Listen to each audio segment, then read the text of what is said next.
Anyone who lives in Charlotte County about the giant Sunseeker Resort, you'll get an earful of comments along the lines of it's too expensive or there's no amenities around. Allegiant is looking to sell Sunseeker, and occupancy rates are hovering around 54%.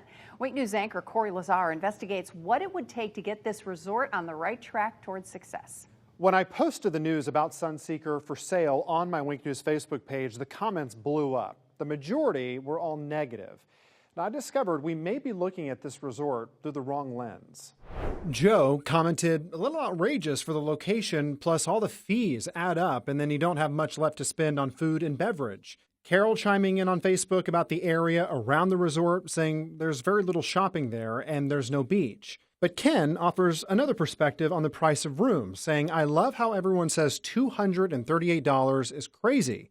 I spend an average of 3 to 4 nights a week in hotels for my jobs all over the state. It's very expensive. It's pricey. Very pricey. But is it really? And what is the goal of this resort? I brought those questions right to FGCU's Michael Collins from the School of Resort and Hospitality Management. He published an article about the problems facing the Sunseeker Resort and a potential way out. There's no question that people don't know what Sunseeker is. Right? I mean, it's not an established brand. Collins says instead of looking at this resort as a family destination, it really needs to become a convention hotel to fill its rooms and capture hundreds of people that will stay at the hotel day and night. They're not going to leave. It's inconvenient to leave the hotel. So therefore, conventioneers are going to, it's a very, very good hotel for a convention. And that's got to be their bread and butter because convention guests spend more per capita. And Collins says since Sunseeker faced delay after delay during construction, it really never had the opportunity to attract large conventions. It takes years to build that clientele.